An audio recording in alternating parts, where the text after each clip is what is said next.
Open both fans. Ibu Alifiani, you can call Mr. Imam to join this Zoom meeting. Okay.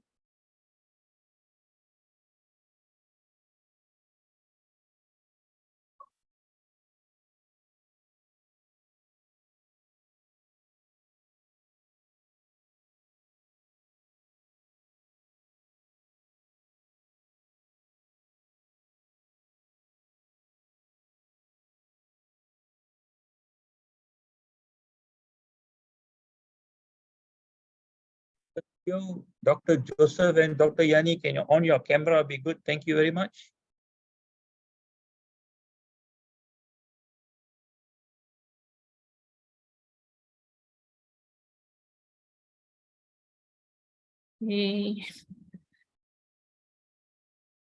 How many coming from your side, Dr. Surya?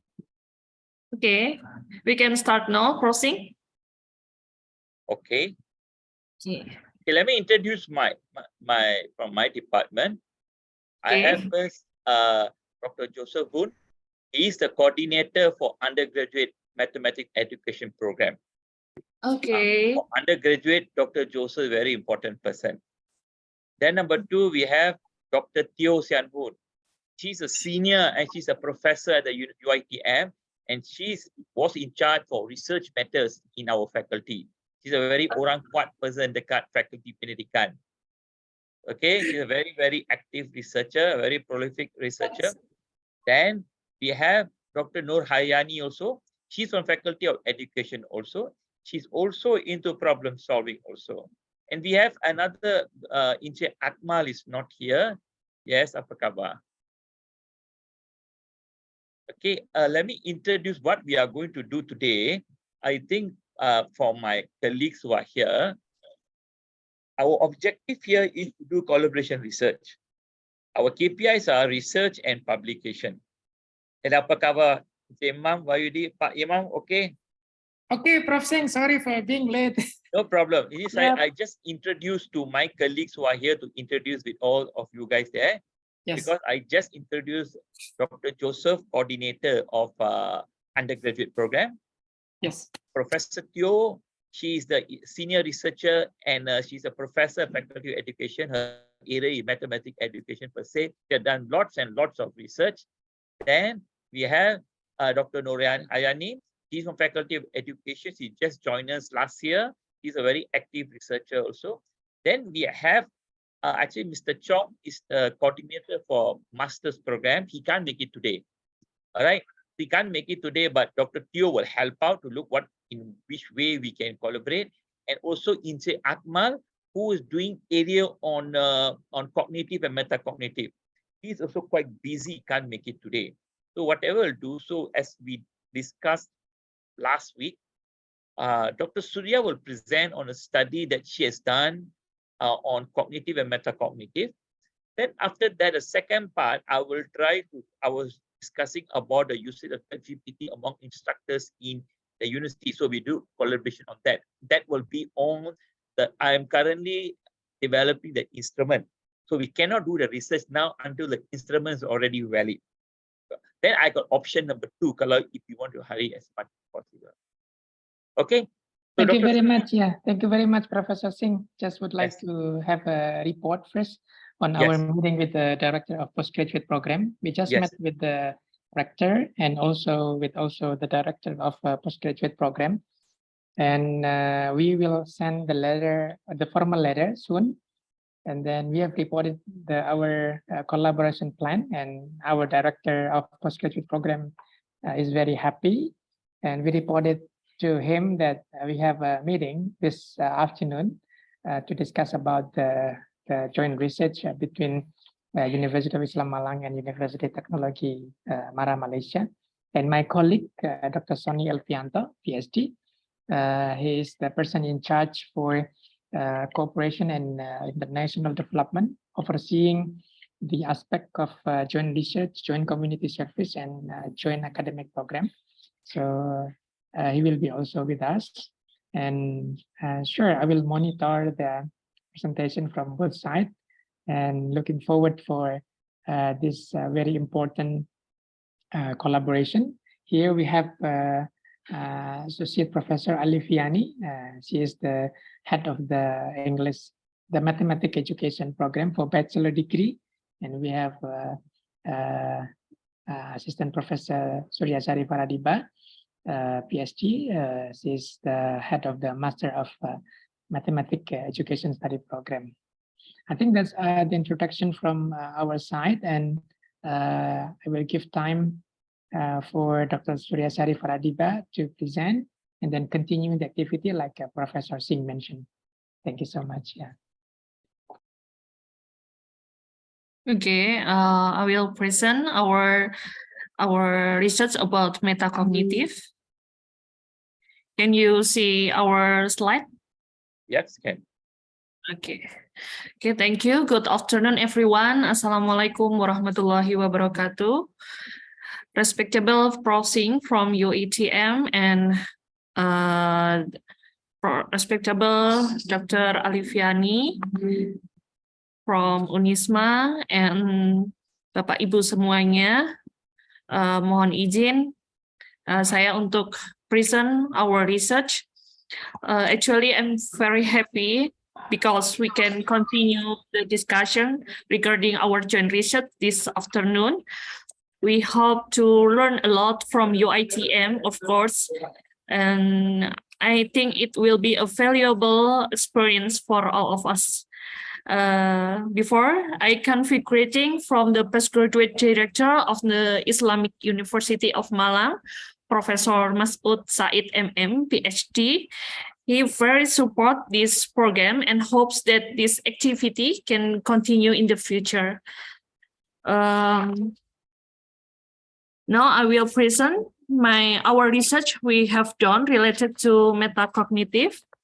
Actually, we start research this topic in 2019, still 5 years running, a short period. So we realized that there are many things we need to do to improve research result and our understanding of metacognitive.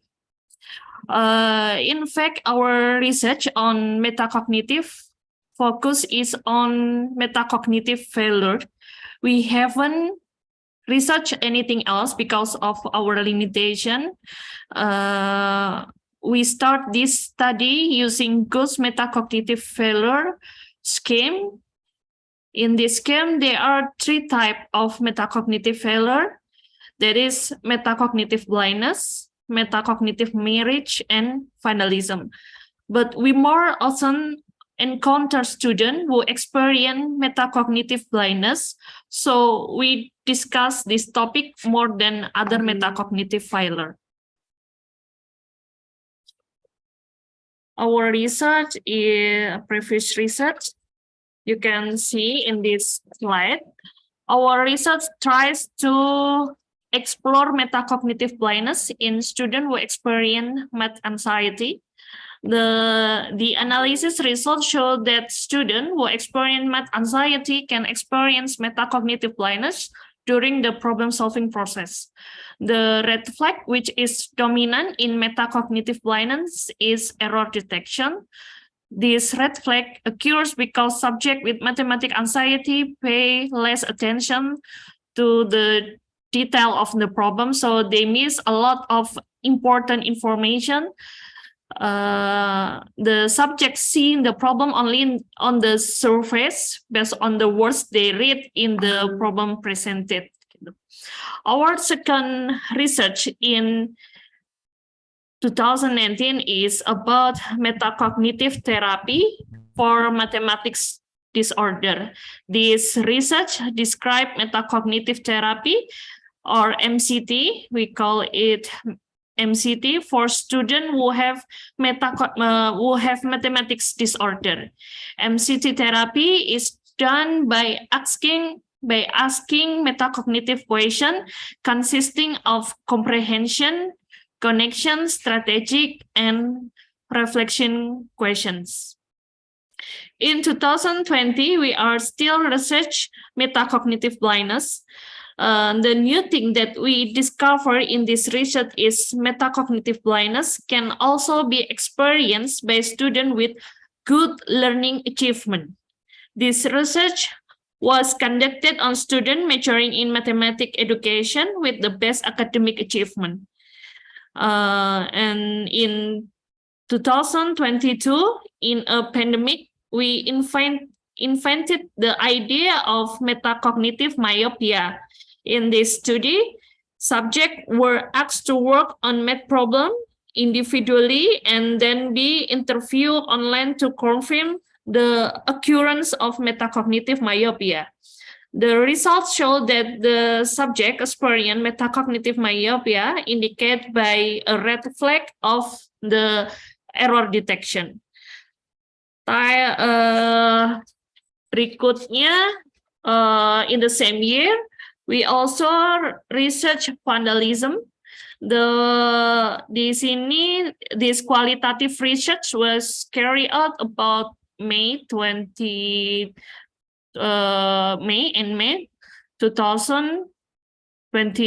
I think, at the Islamic University of Malang.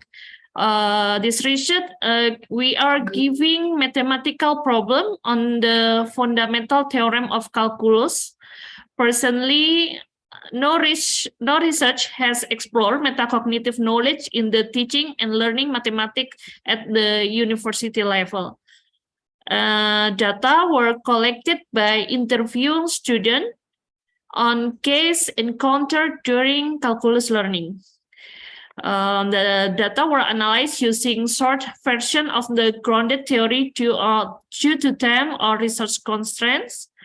And we know that the results show that there were two types of vandalism, actual and partial vandalism. Actual vandalism and partial vandalism.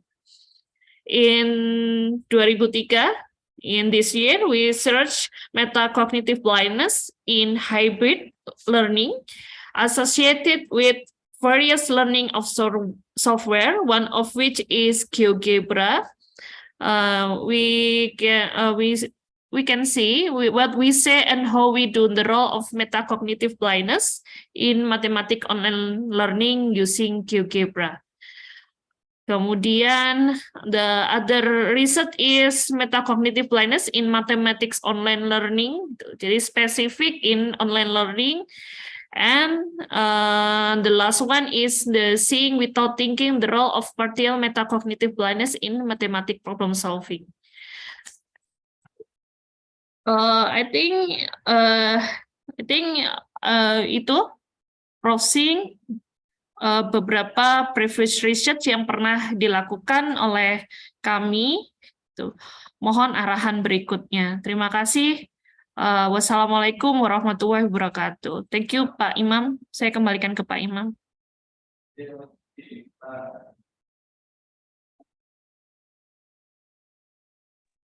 Thank you so much, Ibu Farah. So I need the advice from Prof. Sings. What will be the next discussion of Bu Farah's research plan?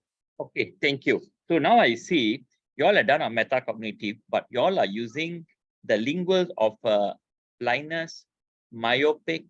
You know, you started with blindness, myopia, but these are all metaphors. These are metaphors by researchers bila mereka gunakan perkataan baru. You see, use the word blindness. Dalam blindness kita ada myopia.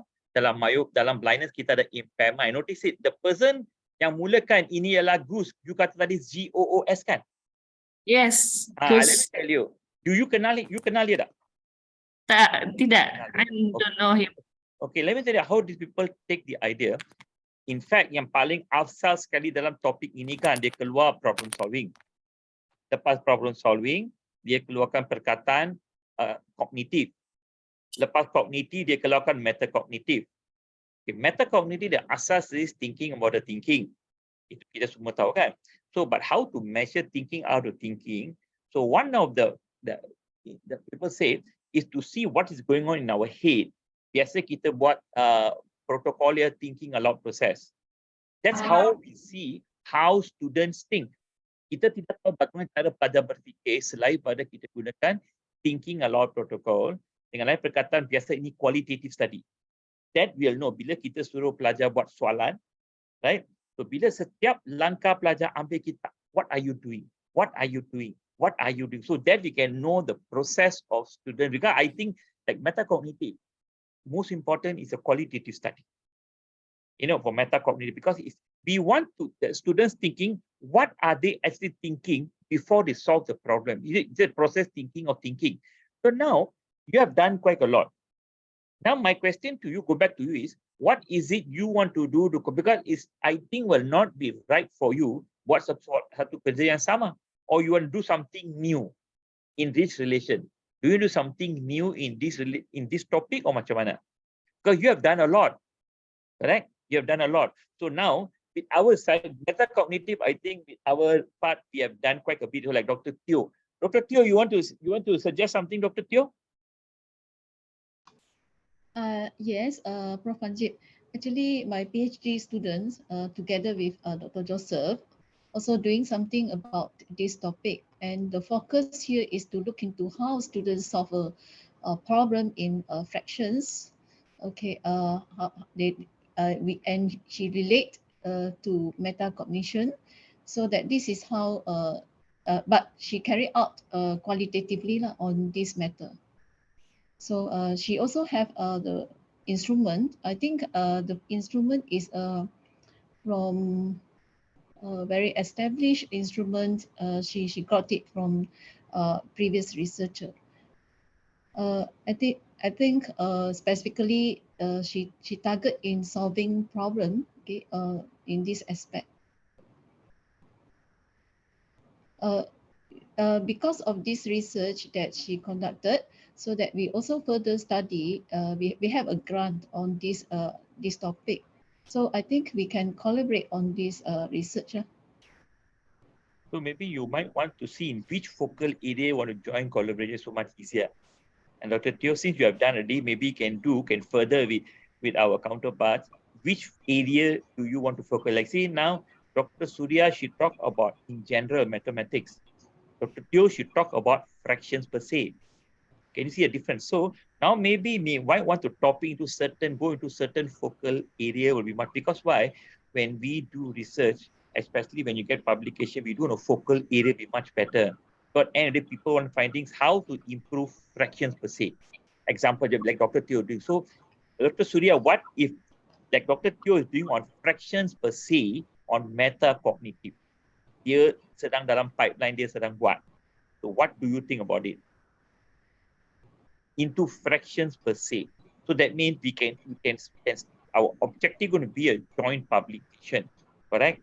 API dia. So what do you think from your side? Kalau Dr. Teo kata, is it possible to do metacognitive in fractions? Okay, fraction means in elementary school. Sorry, fraction pecahan. Yeah, fraction. Yes, primary school, Okay. elementary school. Okay, so the subject of this research is student in elementary school. Yeah, yes. What grade? The first or grade fourth. okay. Okay, I think it's possible to do this research because di sini kita tidak pernah melakukan metacognitive in elementary school, never.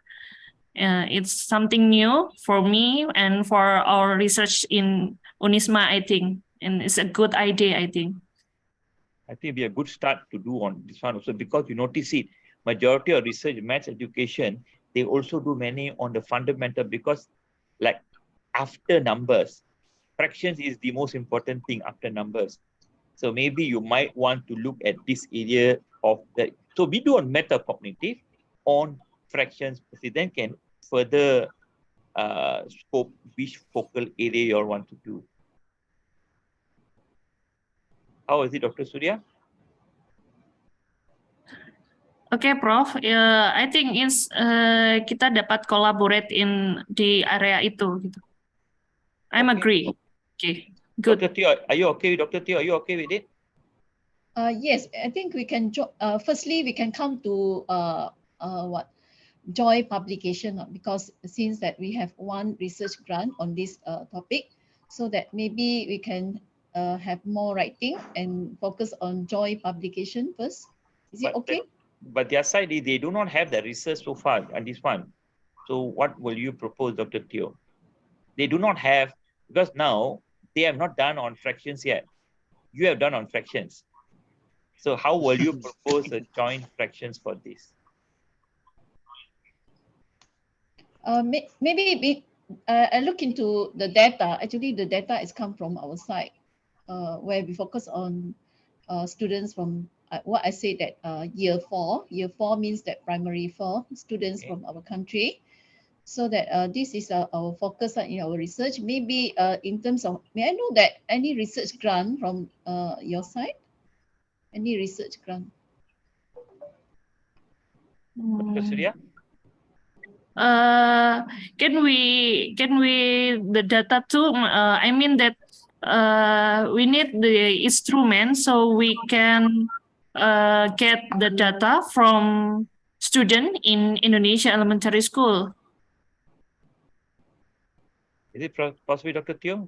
So Dr. Surya is telling, since you already collected data in Malaysia, why not using the same, since you already got an instrument, you say it's an established instrument, let Dr. Surya and a team conduct a similar research in Indonesia. In this case, yeah. Yeah, after that, then you can have some joint research, a joint publication. So in this case, maybe we look into this way, because we are validating our instruments. So let us finish this part first. After we validate, and we are going to publish the result of validation later. So after going through this process, maybe we can share the instrument. Is it okay? Okay. When will this be roughly, Dr. Teo? We still dealing in with the publisher to publish the paper. Let us go through this process.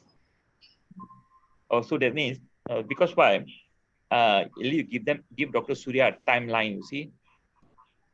Yes. The In August, it's everything is done in August.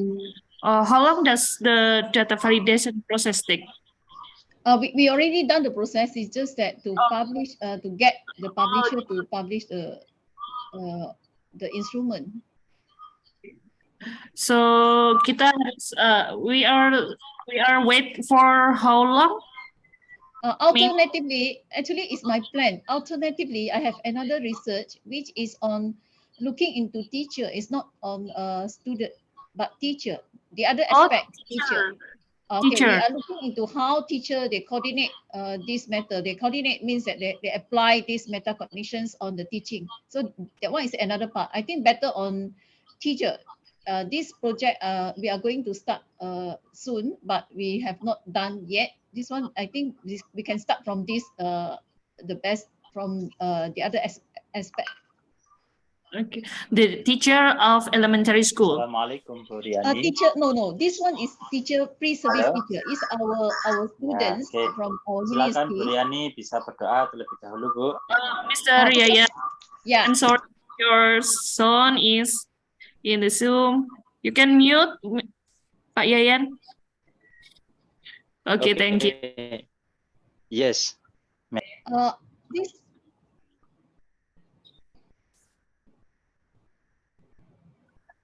Dr. Teo, proceed. I mean that the teacher, pre-service teacher is not the in-service teacher, but pre-service teacher, the teachers who are still in university in their training, in their program, they have not graduated, so that maybe actually it's our students, our UiTM students. We were focusing on how they apply metacognitions in the teaching. Our focus here is on teaching, micro teaching, in micro teaching, and not the real teaching in the school. But that one is on case study, because we are focusing on case study. Jadi kita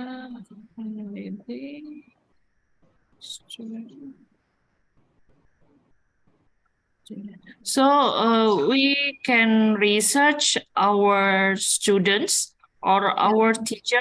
I'm a little bit confused about it. The Is it focus okay?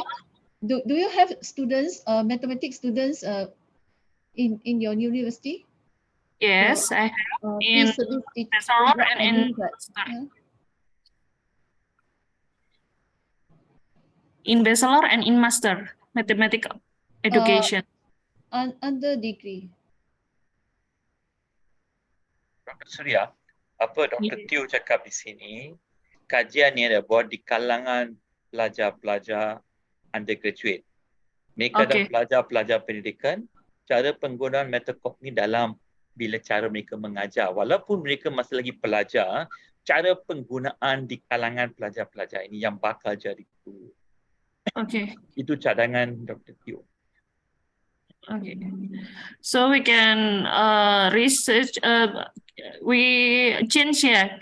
Kita tidak jadi teliti yang di elementary school. I think sebab elementary school, I think not so appropriate currently to carry out together, because I think where we have another plan, we can also carry out another study looking into how our pre-service teachers focus their strategies on applying metacognition.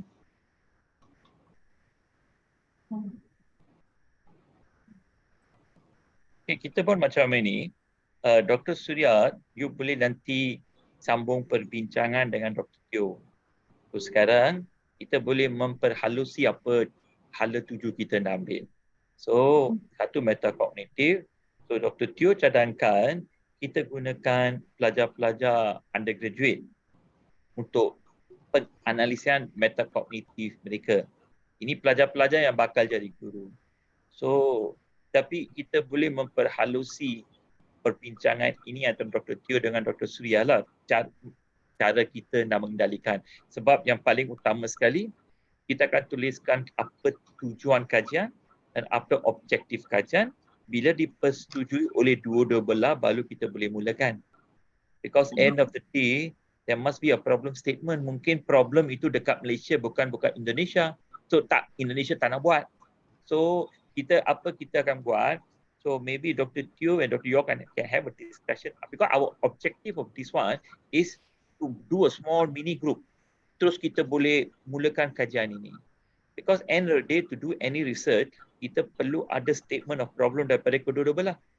Correct? So Indonesia must have the problem statement and the Malaysian content problem statement. Kita buatkan kajian yang kecil, so kita boleh terus ikut arah ni. Bagaimana Dr. Surya? Yes, Dr. Teo? I have one question. Actually, our research in this discussion is the focus on is the directions of grant or research grant, any research grant, or on our basics. It's like that, Dr. Teo. Now, the objective of this meeting, the second meeting we're having, is for collaboration. To have a collaboration, we thought maybe, because we have signed an MOU between our university and their university, have done quite some time ago. So the respective vice chancellors have to start moving. So what we can do is, number one, to start moving, we can have a short-term and intermediate goal. The short-term goal is we start with publication, right? The short-term goal, start on publication, do it. But then the intermediate is to come up with a research grant, because I'm sure in our counterpart University of Malang, they can have the research grant also, because to do research grant, it will not be approved tomorrow. It will take some time for the paperwork and so forth. They must put proposal and so forth. It will take time. So what we can do is, step number one, can we do one research without grant? That means without grant means, Dr. Teo, you do your side. Whatever expenses is your side. And Dr. Surya, whatever expense is their side. So when we write a publication, we write joint. So that means we can do a comparison or analysis between the cultural perspective between Malaysia and Indonesia. So for the first part is without grant. Then the intermediate, we are looking for a grant. So while we're doing this one, we also start looking for a matching grant. We will start looking for a matching grant, and we'll see how much Indonesia can. Dr. Surya, bila buat kan hari tu kita bincang kita boleh buat matching grant kan? So berapa you ingat Indonesia boleh keluar kalau daripada universiti untuk buat satu matching grant? Dana berapa? In our university, there is Hibah Institusi of Universitas Islam Malang, and this reach the grant is about for 10 up to 20 million rupiah, I How much think. will that be in Malaysian ringgit ya? Berapa ya itu di ringgit? Berapa ya? 10 You kata 10 million 10 up to 20 million rupiah for one apa namanya, one person. Okay, kalau kita buat macam group macam mana? Kalau kita buat matching grant, what will you propose? Actually, Pak Imam, are you there?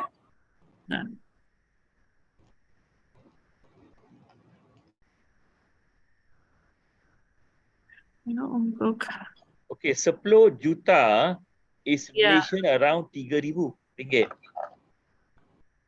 So that means 20 juta ialah 6,000. Dr. Teo, if it's 20 million juta, it's around 6,000. What you are looking at, Dr. Teo, like our faculty side? Yes. Our faculty side, we as previous research, all the matching grant, we have 5,000 for one matching grant. So that is 5,000. about, yeah. So kalau 5,000, so lebih kurang 18 juta, Dr. Surya. Kalau kita buat 18 juta, setiap belak kita keluarkan 18 juta, so daripada Indonesia 18 juta, kita pun 18 juta. Okay, 18 juta rupiah. Rupiah, yes. Okay. Actually, for research grant, we need to communicate with the university, but for joint publication, we were allocated about 10,000 million. 10 million. 10 million. Yeah, so 10 million is around 3,000 ringgit. 10 million. Yeah. For 10,000. joint publication, I think. Yeah. So that means if 3,000 ringgit, if we can come up with a joint publication for, say, katakan dua publication dalam masa 2-3 bulan. Katakan kita boleh target 3 bulan lepas buat research itu. Dan kalau kita ada 2 konferensi, kita boleh pergi 2 konferensi dengan publication lah, senang. So because each konferensi lebih kurang 1,000 is lebih kurang 5 juta. Lebih kurang 5 juta. So dari sini ada 2. So bahagian Malaysia dengan bahagian Indian boleh buat lah. So untuk langkah, so the first step, kita aim for joint collaboration. Tapi dalam same step, kita cuba ada matching grant itu. Sebab I understand matching grant pun you perlu kebenaran daripada pihak atasan, betul? So that one itu akan ambil masa. So that's why I say we do a collaboration of the publication first, then by the grant. What do you think, Dr. Teo? Is it possible? Yeah, definitely. But I think we need time to have this application, because our faculty normally we have to go through. I think quite at least we have 1 year process, so that tentatively maybe we will use our faculty budget, where each of our staff we have about how many 1,500 means that about 50,000 rupiah. No, 1,500 is 1,500 ringgit. Oh no, is about 5,000 rupiah. 5 juta. 5,000 rupiah. 5 juta, 5 juta. 5 juta, yeah. So I think for now, Dr. Teo, is it possible we focus the short term, say 3 months? For my side, actually, I think we can use our existing grant to have the publication. Okay, so Dr. Surya saya pun boleh kan, Dr. Surya? Yes. for the publication? Yes, sure. Sementara jadi dana, the grant yang tersedia saat ini itu for joint publication only. Yes. For the research is we need to talk and with bendahara university tadi. Yes, Yeah. sekarang kita buat yang jangka masa pendek publication, jangka masa sederhana matching research grant. Okay. Itu that Dr. Teo will work with our university, and Dr. Teo you try to get a matching grant so that can match with University of Malang, maybe 10,000 or whatever. Then we can see how. What do you think, Dr. Teo? Is it okay? Prof. Panji, is it means that matching grant from faculty and not university, right? Either. Anything also can. You talk to the faculty like whether you use the, if you can get from university is much better, right? Much better is get from university. We try the university much first. Better, yeah. We try the university first then. Okay, so that means we can start out with the publication, right? So Dr. Teo, the first step is publication within 3 months. Is it possible? 3 months. Actually, Prof. Panji, for publication, 3 months include data collection is impossible because we are applying the research ethics approval, so that we are in the process. We have not gotten anything, so that we still need time to get the approval for. But I thought you have done. I thought you have done the research and not just start yet. I'm talking about the current one where we are going to start, but we are still waiting for the approval from the Research Ethics Committee, so that Dr. Surya, actually, for your knowledge, for data collection, any data collections from our university, we need to apply research ethics, so that we are in the process to apply research ethics for the data collection, so that we have to wait until we get the approval before we collect data. So maybe meanwhile, we can discuss on our instrument, how to collect data. Right. Dr. Surya? Okay, I'm agree. So we can focus on the instrument to collect the data in Malaysia and in Indonesia.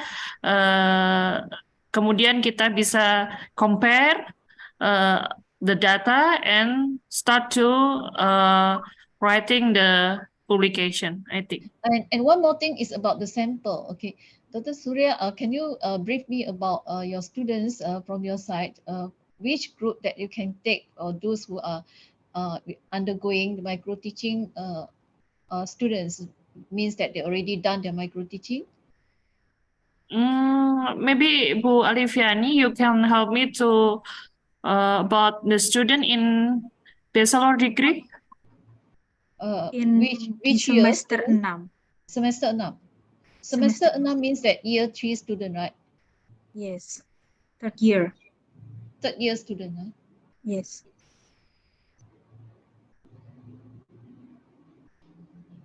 We have micro teaching in bachelor degree, right? Bu Alifiani? Yeah. Yes, we have in bachelor degree.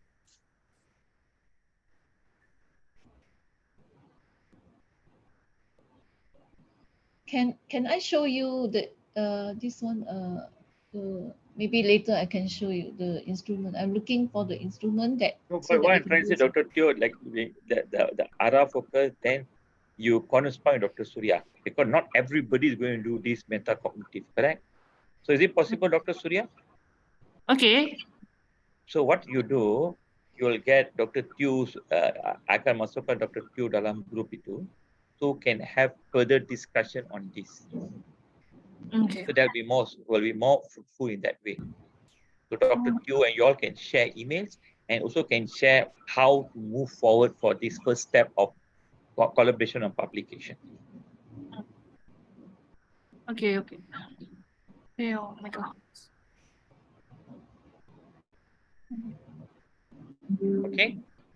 Okay, Dr. Teo, you can, and I think everyone in here can join the group WhatsApp, I think. So we can share our material.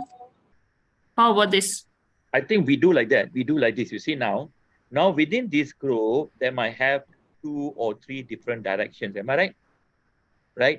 So we do not, this group, we do on the collaboration of what we are doing, full stop. What we are doing. Apa KPI tercapai dan tercapai. I don't want to. So after this, maybe you come up with a meta-cognitive group. All will be inside here. Semua akan masuk sini. So this one will be dalam masa, say dalam masa 1 bulan. Where are we? Have we started? So this will be the one, the checklist of the collaboration between UiTM and University of Malang. So ini group ialah UiTM. So research sekarang, kita akan check group macam Dr. Surya, sama Dr. Teo and maybe Dr. Joseph dan sebagainya. Satu group lain. Nanti you akan, nanti dalam group ini, so saya akan tanyalah what the status like. Have you all done anything? Are you all moving? Not moving, senang. If everything is cluttered inside here, orang yang tak minat dalam metacognitive pun mereka terpaksa baca semua, be very cluttered. You understand what I'm trying to say? So next one, kita ada satu group, UiTM, University Malang, metacognitive group. That be so much better. Then apa perbincangan, dokumen, attachment, semua boleh masukkan sana lah. Tak payah masuk sini, orang yang tak minat pun dia mau baca nanti. Is it possible? Dr. Surya, we have a separate group for this focus research. But lepas 1 bulan kita laporkan sini.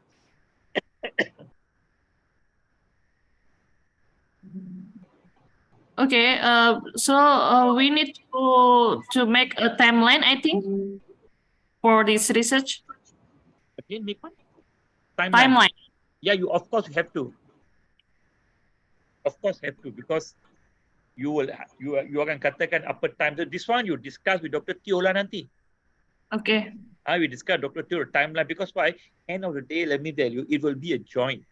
Kehendak UiTM dan kehendak Universiti Malang, bukan kehendak siapa pun. There must be a statement of problem why you are doing. Don't do for the sake of doing it. Don't do sebab you mau buat, then there's interest behind it. That's the most important thing. So now Dr. Surya, Dr. Teo, you buat team sendiri, masukkan satu grup, metacognitive group. Then you all bincangkan your timeline, everything all. Dan dalam masa kita akan adakan mesyuarat berkala, katakan dalam masa 2 minggu. Okay, what are your timeline? Just very clear line to the direction of this collaboration. Nanti VC tanya you pun senang. Ini timeline kita, dia tengok berlaku tak berlaku. Because he is not interested apa you buat, metacognitive, blind, dia tak, not interested. They are more interested jalan or tak jalan. Kalau jalan, tidak siap. They are more interested, the management always interested in that only. Am I right or wrong? The details are, all go to the next step. Is it possible? Okay, I think it's possible. Can I have WhatsApp number, Dr. Teo? Your WhatsApp number? Yeah, I typed it in the chat. Okay.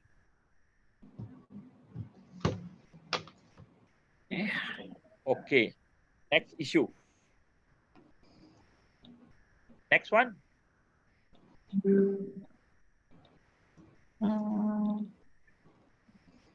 Apa perbincangan seterusnya? About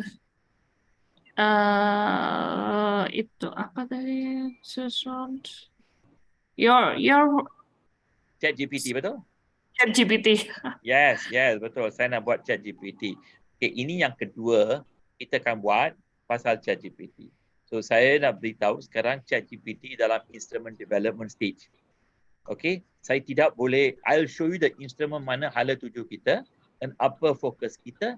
Then from that, because dari your director also say he's interested in ChatGPT. Tapi ini untuk dosen-dosen dekat university. So I'm going to do the whole of university here. Dosen-dosen dekat university.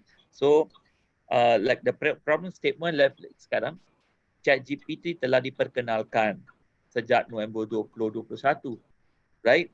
So sekarang saya baru terima maklumat pagi tadi mengatakan Kementerian Pendidikan dekat Malaysia telah hantar guideline on how to use ChatGPT. Dr.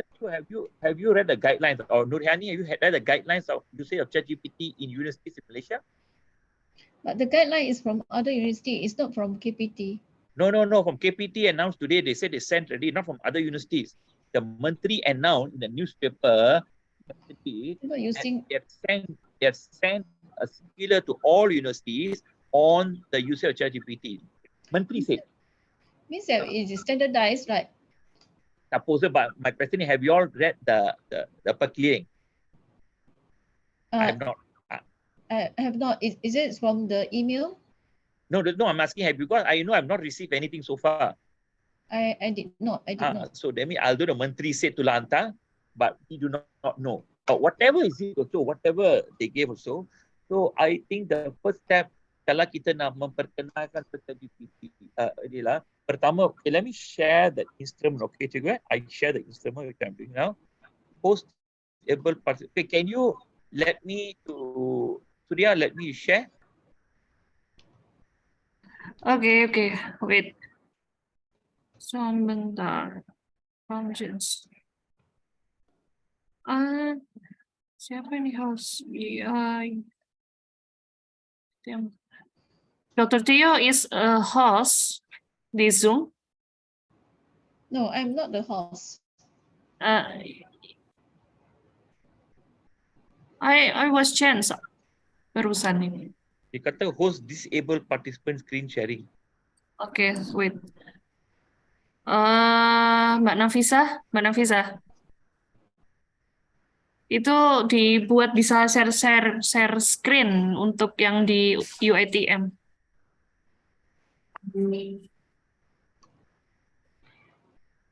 Halo, Mbak Nafisa. Pasca hostnya. You can see in the list of participants, and I see that Dr. Theo is the host, right? I don't think Dr. Teo is the host because she's. But yes, in the list, Dr. Teo is a host. Dr. Teo, you orang special lah, Dr. Teo. You have to I see. don't know why I'm hot. Never mind. See whether can you Dr. Teo, see, can you let me share my screen? Is it possible? Okay, how should I do now? So what should I do?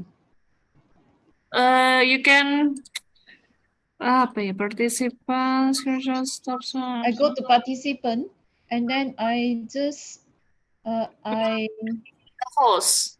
Make me a host. I make Pasca sarjana host. Pasca sarjana. Okay, let me see how. You can click pasca sarjana and then choose as a host. I think yeah, it's done. Okay. Wait. Mbak Nafisa, host is in pasca sarjana, so you can buat supaya semuanya bisa share screen. Bisa ya? Oke.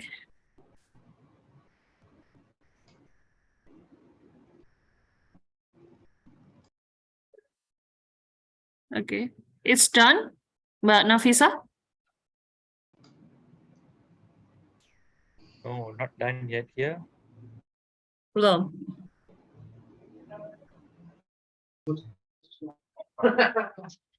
Yeah, Mbak Nafisa, it's done.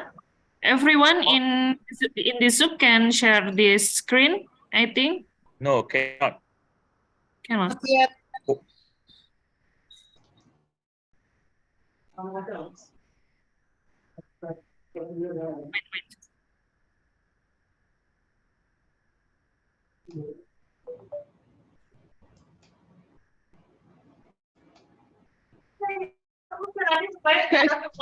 Itu harus dijadikan kohort satu. Bisa gimana?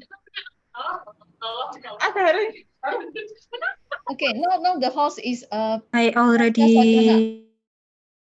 Yes, sudah. You wanna try? Yeah, can. Okay, let me try lah.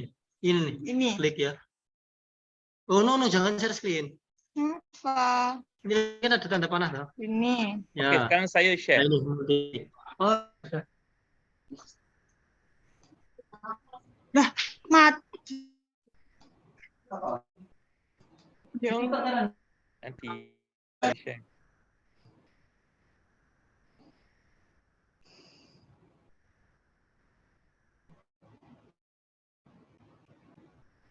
Give me a minute. Where's my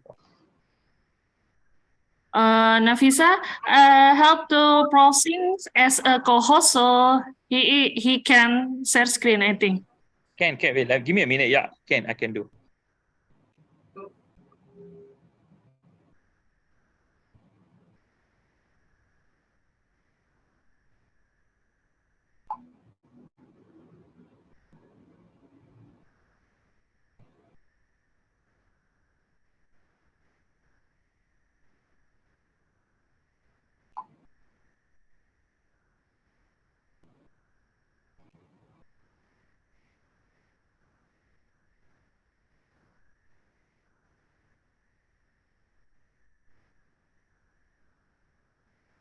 Apa keluar tak? Anything coming up? Nothing. Yes, we can see the questionnaire. The questionnaire. What is that? Is it? Awareness of ChatGPT. Okay, got it. Okay. What I'm doing this research is like this lah. ChatGPT had I give a problem statement and everything. All right. Now the main focal of study is the problem statement. Is ChatGPT the future of teaching? Question mark. Okay, my problem statement is ChatGPT future of teaching? Okay, can you follow, right? So that'll be my problem statement. Is it yes or no?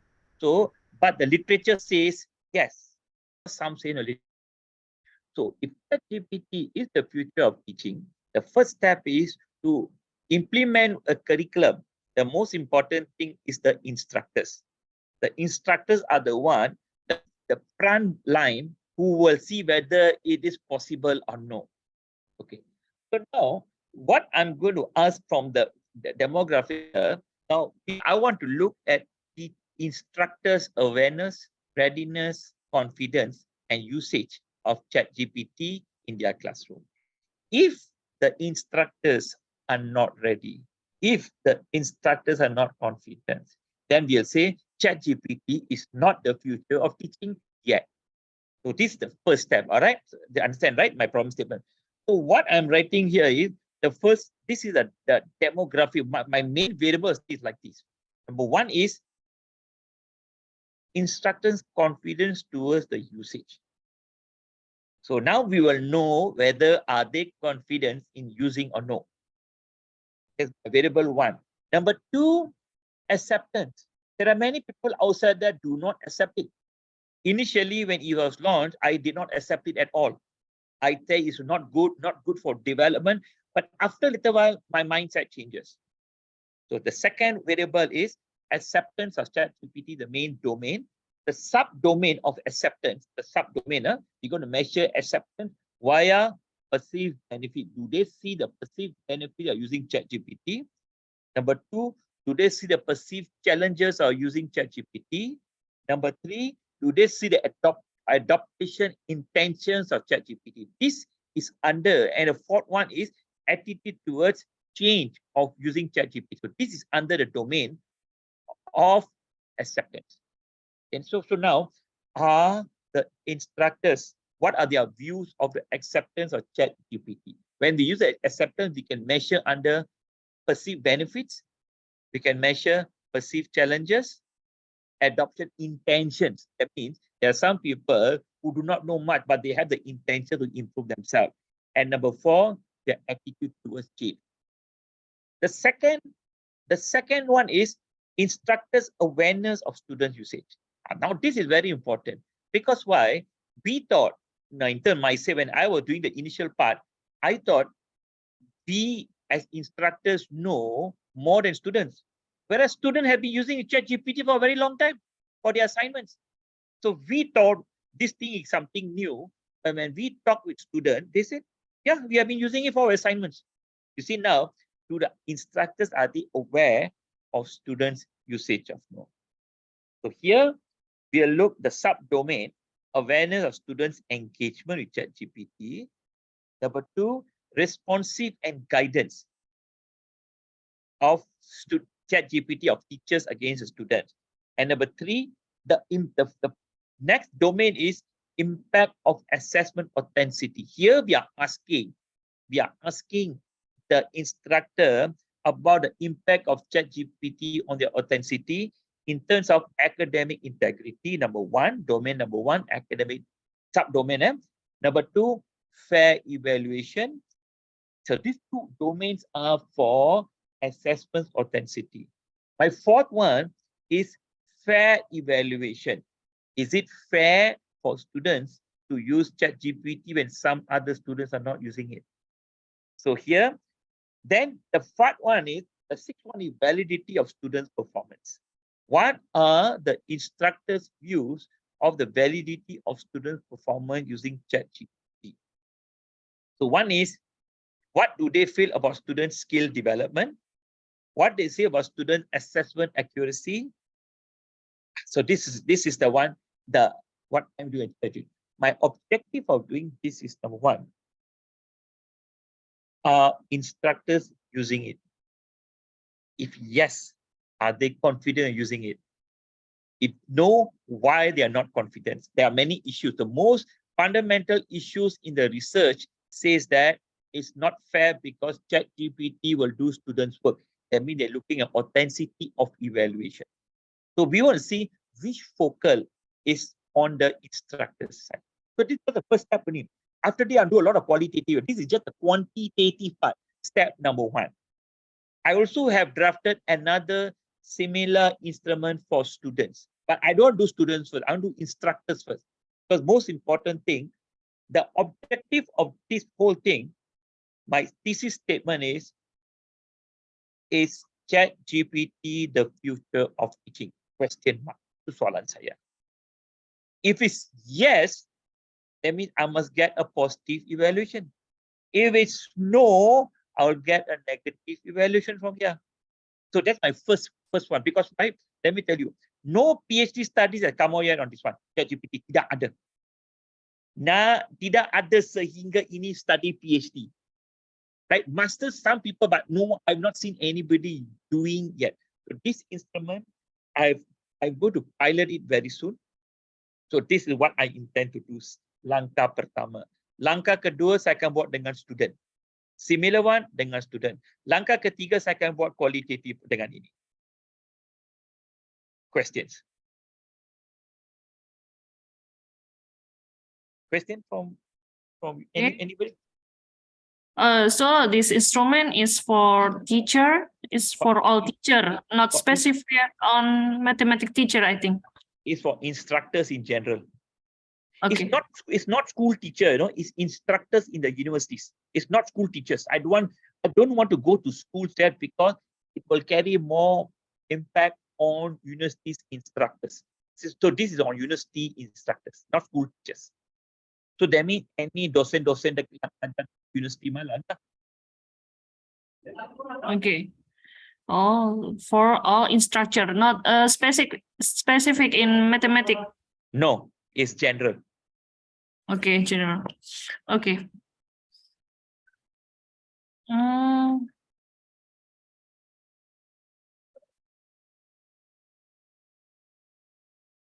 Question.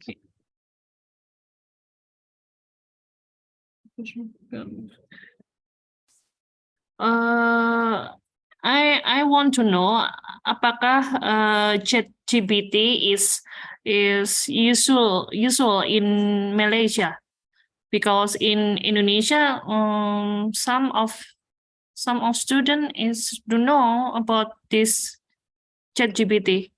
No, my question is instructors tahu tak? The literature says ChatGPT is the future of teaching. Bukan saya kata, literature is telling. So the question is, I'm telling, the literature is telling ChatGPT is the future of teaching. Because of this, the university must change their assessment mode. Kalau kita kata itu, universiti perlu menukarkan sistem kurikulum mereka dalam penilaian. Kita tidak boleh kekalkan yang sama. So first step is the teachers' awareness dulu. And let me tell you, ChatGPT is there. ChatGPT is the future, let me tell you. So my question is, the first step is ChatGPT the future of teaching? Saya tak kata learning tau. Teaching dulu saya kata. I'm looking for dosen-dosen dahulu. Yes. So this is from the instructor's perspective per se, step 1. So step 2 kita mungkin, don't be surprised students are using it. Don't be surprised students are using it, we are not aware of it. If students are using it, we are not aware of it, something wrong with the assessment. My next step would be inflation of grades. Is it possible inflation of grades because of this tool? You found that? Is it possible inflation of grades? So itu saya tidak akan buat dulu. Saya akan buat yang ini dulu. Any question from Dr. Siki, Bu Alifiani, or Bapak Isbadar? Not yet. Okay. Actually, in Indonesia, ChatGPT is not familiar in teacher, in lecturer, in students, but it's very familiar in students only. That means something wrong somewhere. Something is wrong in somewhere in Indonesia. Let me tell you, something is wrong in somewhere in Indonesia. If you're not familiar with it, ChatGPT is taking the world by storm. If Indonesia is not aware of it, should be doing now. Because why? They must be aware of it. Must, M-U-S-T. Kalau they are not aware, that means they are ignorant. Apa ignorant tak? They are not making awareness to use it. If students are using it and instructors are not using it, something wrong somewhere. This is the direction of the world. So why Indonesia are not using it? What I'm trying to say? Actually, the lecturer and the teacher in Indonesia is the age is about 50 years, above 50 years. So they are not familiar with any technology in education. But ChatGPT is very famous, very familiar in the student from elementary school sampai doctorate student in postgraduate. So almost all use this ChatGPT, but the lecturer and the teacher is not, because the age is above 50 years. Dr. Surya, if you say that means, how will you know your master's student, undergraduate student completing a project tak gunakan ChatGPT? How will you know whether the assessment is valid or no? Sekarang you bagi pelajar buat project, okay? Lectures give students a project to do, and all this project is done by ChatGPT. You know ChatGPT can do all project, right? Yes. I repeat, so now how will you know, if your instructors are not aware, how will you know the assessment is being done by the students or by ChatGPT? How will you know? I have a questionnaire ketika saya selama masa pandemi kemarin, I was a research and questionnaire itu diberikan untuk 5 university, and I know that 80% is not know about ChatGPT. ChatGPT in Indonesia is familiar di awal tahun 2023 baru dikenal. Jadi baru 2023 kemarin, dan but interesting if we know that guru dan dosen itu about 5,000 berapa ya usianya ya? I think 50 years mereka tidak menggunakan ChatGPT. But the student, the siswanya semua pakai. Bukan soalannya salah. Bukan tak pakai. The question maker tak pakai. So kalau student pakai, so sistem you sudah salah. Kalau student pakai, dosen tak pakai, sistem telah salah. My question is, how will you know the assessment given to student is being done by the students or ChatGPT? If kalau dosen tak tahu, so validity projek pelajar dipersoalkan kan? So there's a big issue now. You all are not aware, because like in Malaysia guideline baru keluar, saya dengar semalam, pagi ini saya dengar Menteri cakap, sudah ada guideline. So, kalau ChatGPT pelajar gunakan, have to change the assessment system in the university. Have to change completely. So, you tidak boleh kata kalau pelajar tak tahu, is very big. Is kalau dosen-dosen tak tahu kan, it's a very big issue for the university, let me tell you. It's a very big issue. Now, the students coming out, if ChatGPT can do everything for the students, validity European assessment akan jadi isu yang besar sekarang.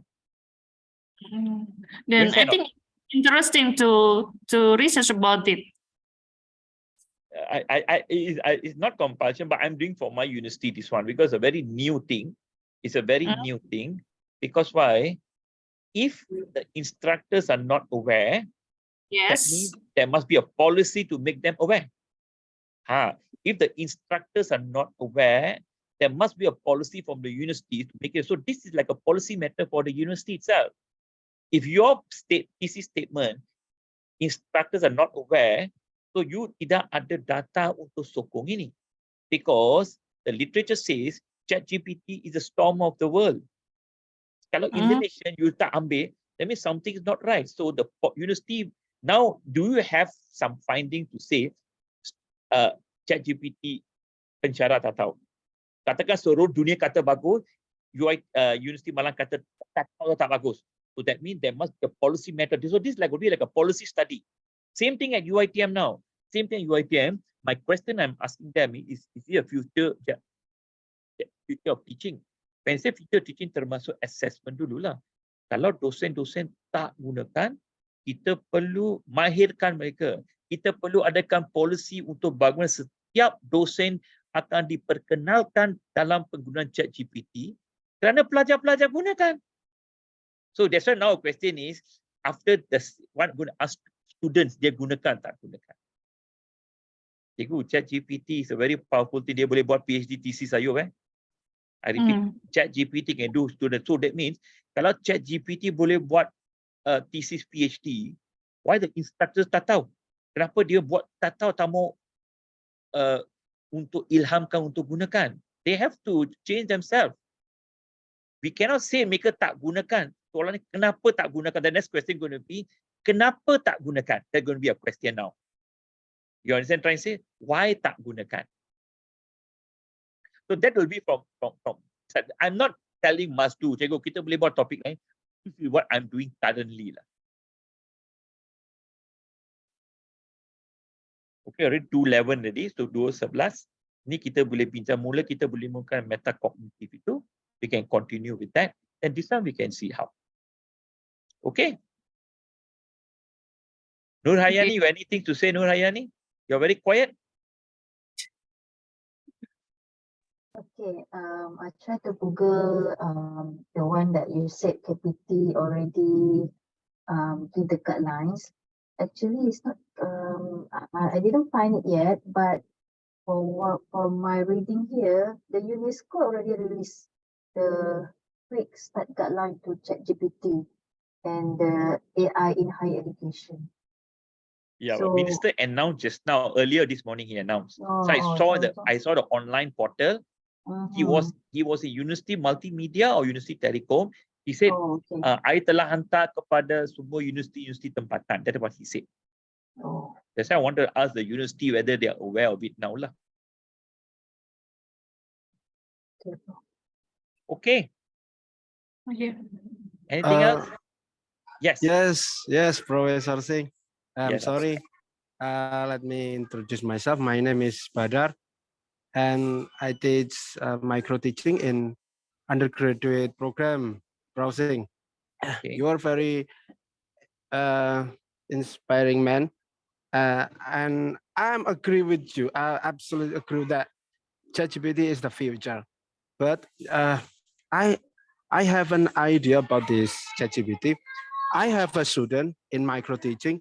I think their idea about how to teach is very conventional, very ordinary. I mean, usual, biasa.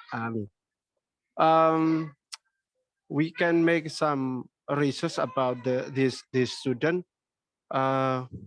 about mengapa mereka tidak menggunakan ChatGPT untuk mencari ide pembelajaran?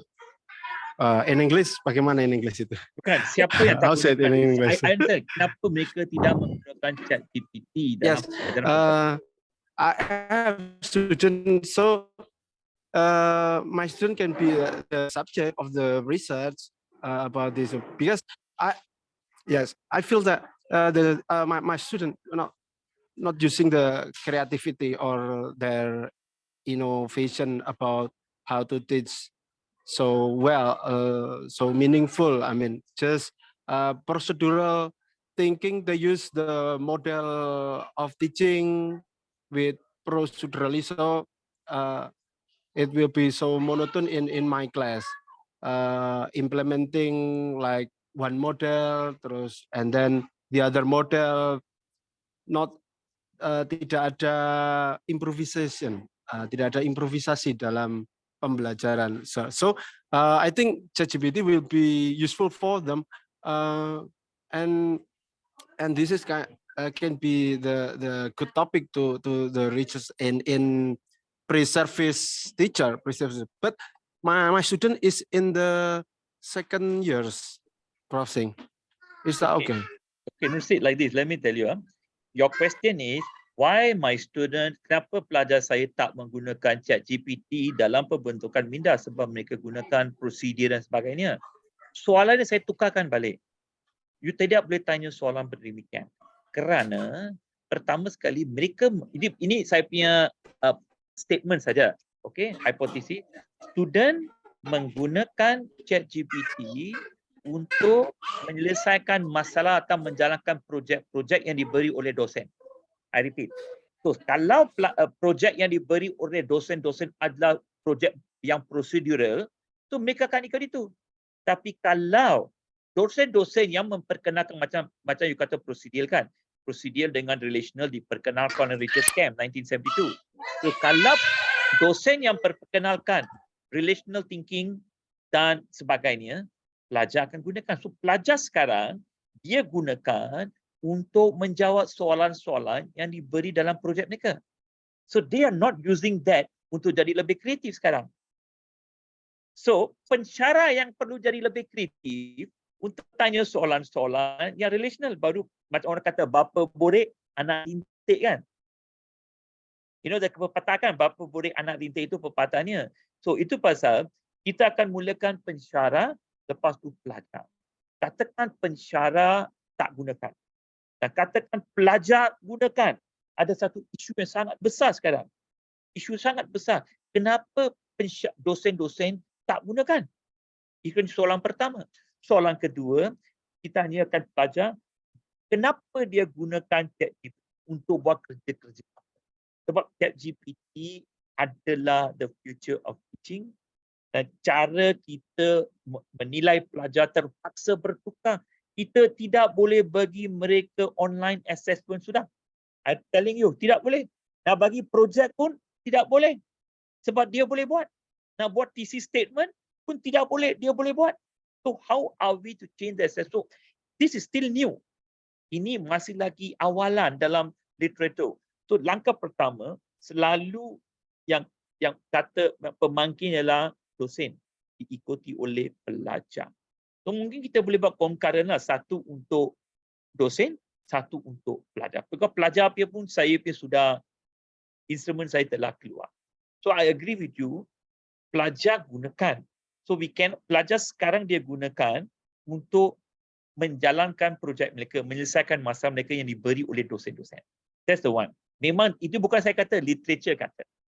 Sebab dia masih lagi baru lah. It will be a very good topic for masters and PhD. It's a very new topic. But what we can do, we can still discuss about it, right? But I will be doing on the instructor first. Then I'll be doing on the student first. Then I'm going to see there's a match or no. Kalau tak ada matching, kalau pelajar buat, instructor tak buat, big problem, policy problem already. Kalau instructor buat, problem buat, pelajar buat, then ada matching, issue. Ada berlaku perubahan dalam penilaian tak? There must be change in assessment. We cannot use the same assessment yang ke belakang kita gunakan, kita terpaksa tukar. So let me tell you, ChatGPT akan menukarkan sistem penilaian pelajar. Dia akan tukarkan. Kita tidak boleh menilai pelajar seperti kebelakangan. That's the reason we are very quiet about it, let me tell you. Nak tukarkan sangat susah lah, very susah. Nak buat online assessment. Semua pun ChatGPT boleh buat. So apa online assessment kita nak buat? I can tell you everything, but mathematics dia susah sedikit. Sebab this is a language model, language learning model. So hari tu saya cuba buat problem solving dengan ChatGPT. Daripada 10 soalan dia boleh buat 4. 4 betul, 6 salah. So they cannot do everything, but they can do something. You all should try. Let me tell you, I've been using every other time. You tahu tak ChatGPT boleh menilai kerja pelajar? I repeat. Katakan you bagi satu karangan kepada pelajar. You give them a project. You suruh ChatGPT, I want you to assess this project based on the rubric. Dia boleh menilai untuk kamu, beri markah dan beri grade. See how powerful is it? Dia boleh menilai dan dia akan beri sebab-sebab dia sebagainya. I tell you, it's a very powerful tool. I think all of us must gunakan. Akan jadi macam ajaran sesat kalau tak gunakan. Memang ajaran sesat kita perlu wajib gunakan. So I cadangkan all of you all sekarang balik cuba gunakan. Sekarang ChatGPT dah ChatGPT 4. Dulu 3, 4, dia akan keluar 5 belum keluar lagi. 3 they use on language learning. 4 they started using on visual. Daripada visual dia macam you beri coordinate X dengan Y kan. Dia boleh perkenalkan. Dia boleh gunakan visual. Kalau 5 I don't know. Let me tell you, ChatGPT is going to take over the world in teaching and learning. Of course, teachers still involved, but the assessment need to be changed. That's my argument. Assessment need to be changed. How? That's why itu pasal kita perlu discuss daripada lecturer, dosen, lepas tu pelajar, dan kita tengok dapatan dia, then we go to the next step. That's my only argument have for this ChatGPT lah. Dan saya beritahu you, publication, you masuk ChatGPT publication, mesti boleh diterima sebab dia semua baru. Very few journals are doing on ChatGPT with concrete data. Objective data belum lagi ada.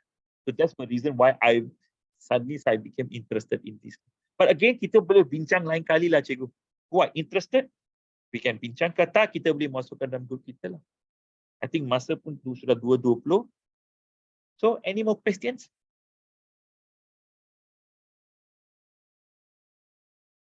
Ini bukan paksa, ini grup kolaborasi bukan paksa wajib. Just Ellie ada satu kolaborasi pun bagus lah, kalau satu pun bagus. Yeah. Thank you for your suggestion, Prof. Singh. Sure.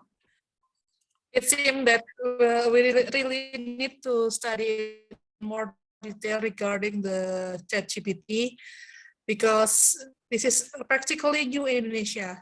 And then ChatGPT is still not among young people, not yet or among old people. So we really need to study in more detail about it. Okay. Thank you for your suggestion. Teacher Walida, I think Dr. Wahid, you better be the first person to do that then. You jadi orang pertama, you akan jadi orang paling terkenal dekat Indonesia. Okay, I tell you what, I will send you my video links on ChatGPT. I'll send you my video. I started doing 5 videos on video links on ChatGPT. On video 1, dan cara mempergunakan dan assessment. I'll send you the links. You pergi tengok apa isu dan sebagainya. That is my main issue now. How are we to assess students' learning? Itu tanda soalan saya. So it's still new. Okay. We'll discuss later a bit more. Okay? Okay. Thank you. Okay, please, Dr. Surya, you can continue about it. Yes. Also, Ya, Pak Isbadar. maybe Prof. Singh can share the guideline from the Minister of Education, maybe in group, also the video, maybe, so we can know more about the ChatGPT. Yes, Also, yes. I'm sorry. Also, we can also make visiting professor. The topic is the the ChatGPT is the future of teaching. Oh, it's very interesting. Visiting professor. The audience is the lecturer and the student in Indonesia, in Malang, Indonesia, maybe. Okay, thank you, Prof. Singh. Okay, most welcome. Back to Ma'am Surya. Okay, Dr. Imam, are you there? The ChatGPT is very new in Indonesia, Prof. Singh. So there is gap, ya. Mungkin nanti Pak Imam bisa menjelaskan. Ada gap di mana ChatGPT itu hanya dikerjakan atau digunakan oleh siswa dalam semua level pendidikan in Indonesia untuk menyelesaikan berbagai tugas yang sifatnya esai. Dan tugas besar kita adalah bagaimana merancang suatu tugas yang itu tidak bisa diselesaikan dengan ChatGPT. Apakah itu memungkinkan? Please, Pak Imam, can you translate it to proceed? No, saya faham bahasa Indonesia. Saya Okay. faham apa dia kata. Sekarang soalan saya, apakah yang ChatGPT dia tak boleh buat? Saya repeat, apakah yang ChatGPT dia tak boleh buat? Kalau you tanya soalan matematik, dia tak boleh buat. Apa soalan yang dia tak boleh buat itu soalan saya. They can do everything. Again, dia language learning. You katakan kita bagi pelajar untuk buat satu assignment about theory of constructivism and application in the learning of mathematics. Dia boleh jawab soalan itu. Katakan soalan 2. What's the difference between the 3 internal factors of motivation, internal explaining and explanation, whatever? Briefly describe and how are you can use in your course. Dia akan beri jawapan dia. So, apa soalan dia tak boleh buat? That's my question. What is it that they cannot do? If you give soalan mathematics kan, calculus, numerical, SCI, itu dia tak boleh buat. So my question is, what is it that they cannot do? So what is it that they cannot do? I sedang cari soalan itu. So this is a language learning model. So kekangan dia untuk masa kini ialah bagi perwakilan penomboran kan dia tak boleh buat. Menghadapi masalah. Tapi kalau kita beri dalam word problems, problem solving non-routine problems, dia boleh buat. Non-routine problems dia boleh buat. So now I'm trying to see apakah jenis penilaian kita boleh beri kepada pelajar yang kerana ChatGPT. Kita terpaksa tukar cara penilaian kita yang biasa. 100% terpaksa tukar. Itu pasal kita perlu bincangkan. Sebab this is the future. Let me tell you, this is the dulu kita kata kalkulator tak bagus kan? Tak bagus bentukan minda. Bila kita ajar kalkulator diperkenalkan. Sekarang semua gunakan kalkulator. So sekarang dalam soalan, kita tak gunakan soalan aritmetik dalam peperiksaan kita. Right? So sama sekarang, ChatGPT is the future. So apakah jenis penilaian yang kita boleh buat? That's my question. Okay. Your soalan very difficult. Apa dia tak boleh buat, saya pun tak tahu. Because saya tahu dia boleh buat banyak.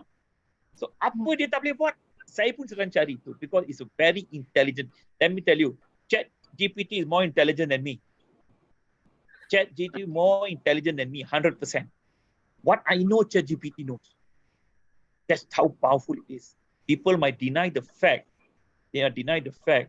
If I am a student now, buat PhD kan, I can do it very easily now. I can do it very easily now. I know a little bit of content, I'll ask ChatGPT to do for me. You see how powerful is it? So if instructors are not using it, kalau dosen tak gunakan, so bagaimana kita nak tahu kerja itu dibuat oleh pelajar kita? Ini satu yang sangat-sangat serius. I think the university have to take into consideration. Jadilah faculty dekat University of Malang, faculty mathematics department be the first one mengutarakan isu-isu ini dekat universiti kan. Sangat-sangat penting. It's very important issue, let me tell you. And kita lewat. Other university started, Singapore started long time ago already. Kita baru memulakan. Yesterday only dia kata, Menteri kata perkeliling telah. I'm waiting to see apa berada dalam perkeliling. I'm waiting to read. I thought I was asking for it. So if something is good to see, number one, if ChatGPT is the future, must ask the pensyarah first. Are they ready? Not ready. Then we ask the student. And I think student know more than the pensyarah, than the dosen. If itu berlaku, masalah besar. So kita perlu mempercepatkan policy for all dosen-dosen untuk professional development courses using ChatGPT. Kita perlu buat itu. Itu langkah pertama sistem pendidikan dekat Malaysia dengan Indonesia. Okay. I think in Turnitin there is a facility to check if a text is generated from ChatGPT browsing. ChatGPT dia ada AI indicator dia. Yes. Okay, let me tell you, this is also not good. I've checked so many. I copy buat ChatGPT, saya masuk dalam indicator, dia kata 20% saja. Dia kata either human or non-human. The indicator not good also. So apa pelajar buat? Mereka ajar kita buat 100% daripada ChatGPT, masuk ChatGPT dalam Grammarly atau masuk ke dalam sistem lain, dia akan tukarkan untuk kamu. Cannot be captured by Turnitin also. So, macam mana sekarang? And you know Turnitin, kepincangan Turnitin sistem dia, every 3 words, I repeat, Turnitin, you tukar every 3 words, dia tak boleh kacau you. Are you all aware? I repeat, you want to use chat, saya biasa ajar ajaran sesat untuk gunakan Turnitin. If we copy somewhere, kata ada 10 kata perkataan dalam satu sentence kan. Kalau setiap 3 perkataan, kita tukar satu perkataan di tablet kita. That's why you teach ChatGPT ini Turnitin dia boleh tangkap sebagai paragraph. If every 3-4 words we tukarkan 1-2 word, it cannot catch us. Turnitin. I learned that. I learned into this one how to avoid detection. So ada orang kata gunakan sekarang tahu apa dia kata? Biarlah copy. End of the day, because manusia kan, kita semua copy kan, you see, Japanese and Swiss watch. Swiss mengenalkan jam tangan, betul? Switzerland. Japanese copy their idea, make it digital. Japanese copy their idea, so dia boleh mempergunakan idea daripada Switzerland. So let students copy. Sebab kita pun sekarang semua copy kan. I copy from other people, then I see motivation, I copy them. But end of the day, can student practicalize that not? Kalau student copy idea, bolehkah dia membentangkan idea itu? So kita pun semua bentangkan idea bila kita baca thesis orang lain, kita copy mereka. Hanya tulisan kita berbeza, tapi idea datang daripada dia. So boleh tak kita bentangkan apa kita? That one make difference. So in other words, the main assessment is going to be on how students present their idea. That's going to be number one assessment from ChatGPT. So that means makna dia setiap projek kita buat perlu ada pembentangan. Kecuali kita suruh mereka buat dalam bilik dewan lah, kuliah paper and pencil test. That's one way out lah. Sorry, what is what do you mean by pembentangan? I think bukan. That means if you give students a project, right? Okay. You wouldn't know they copy, so they must present the topic as a presentation. Yes. From presentation, you will know whether it's their work or other people's work. That's one way out. That's what literature is suggesting now.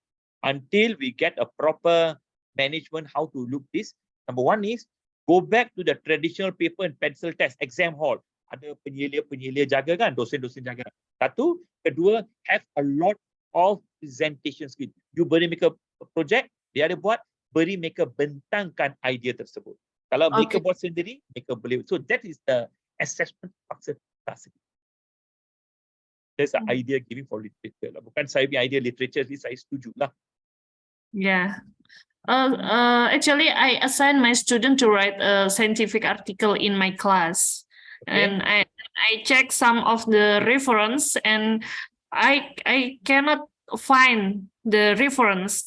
So I interview him and he said that, ma'am, I use a ChatGPT for generate my article. I'm so sorry, but then so on and so on. But the reference in the yang ChatGPT itu is there is no reference. Yeah, very true. ChatGPT dia pandai bohong.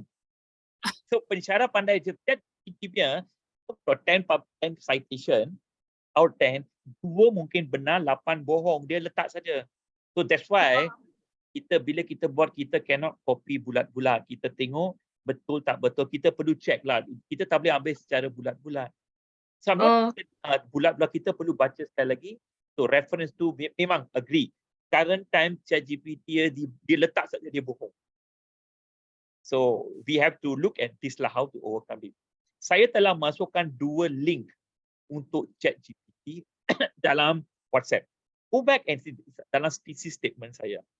Bukan dalam sini ya, dalam you punya WhatsApp group. Just have a read. Sebab saya telah buat 5 video pasal ChatGPT. Video pertama saya kata ChatGPT tak bagus.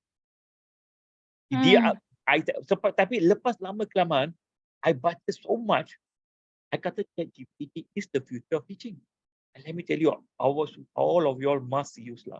Siapa tak gunakan, nanti satu hari saya beri you semua satu bengkel lah. Cara gunakan ChatGPT. It's such a powerful tool. I can't imagine kalau orang tak gunakan ChatGPT. Can't imagine. So, saya cadangkan Universiti Malang jadi dosen-dosen pertama yang memperkenalkan ChatGPT secara betul. Cara untuk memperkenalkan. So, kalau mau perkenalkan, dosen-dosen perlu mahir dahulu kan. ChatGPT boleh ajar kita cara untuk menjadikan lebih kreatif dalam kita punya penilaian dan sebagainya. Very, very good. Tolong gunakanlah. Ini satu yang sangat baguslah. Very good. Maknanya Prof, dia akan masuk sikit-sikit dalam kurikulum kita. Buku teks, macam calculator jugalah kan? Mesti. Have to. Assessment, Tapi, I agree with you. They have to change the way how to use ChatGPT. God, it is there. Cara menggunakan ChatGPT dalam pembelajaran, cara menggunakan ChatGPT dalam pengajaran. Because the prompt, dia ada prompts. You must know how to use the prompts properly now. ChatGPT, ChatGPT sama dengan Google. Kau gunakan Google kan? Tapi kalau you gunakan Google, you gunakan information pertama, kedua, ketiga, keempat, lima.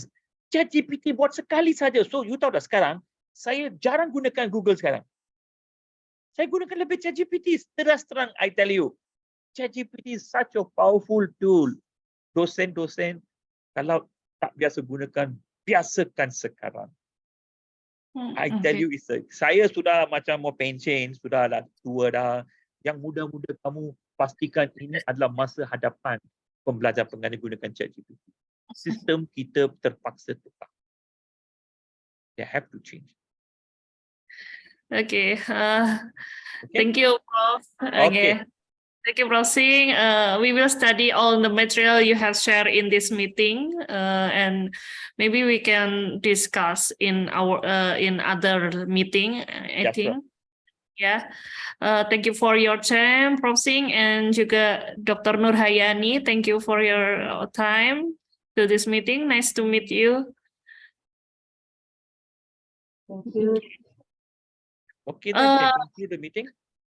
Nanti I will contact Dr. Theo to make everything about joint research. I think is okay. You should.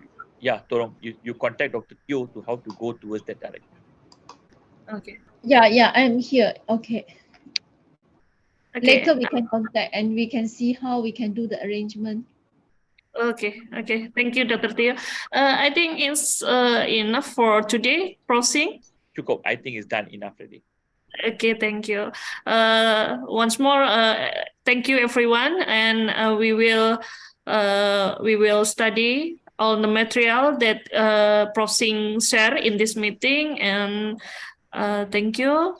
Wassalamualaikum warahmatullahi wabarakatuh. See you in next Zoom meeting. Okay, take care everybody. Okay. Bye. Okay, bye-bye. Bye. Bye.